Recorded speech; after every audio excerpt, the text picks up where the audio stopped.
Hello on this Thursday, June 18th, the 11th week in Ordinary Time. Some powerful things happening around ourselves these days. The decision of the Supreme Court about DACA, about the young immigrants and allowing them to stay is profoundly important on many levels and for many reasons. Also today is the 5th anniversary of the presentation of Laudato Si. It's the first papal encyclical exclusively on the environment.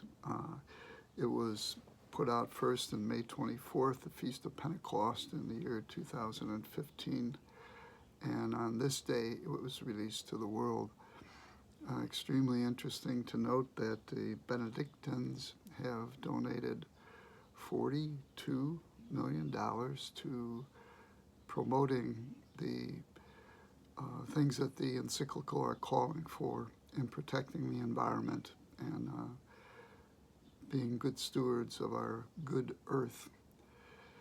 The readings for today themselves talk about kind of a juxtaposition, but it's really an underscoring of the mystery of God's presence in our lives.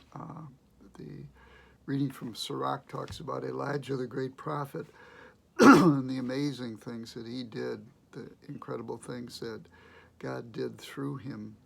He was a very powerful prophet, showing the glory and the great power of God.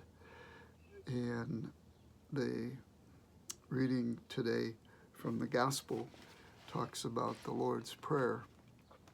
We all know this prayer. As one person said, we can memorize it easily, but holding it, but keeping it in our hearts is something that we learn to do all of our lives.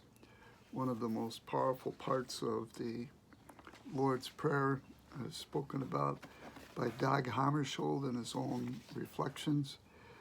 And in his own journey, he would note this about the Lord's Prayer: "Hallowed be thy name, not mine.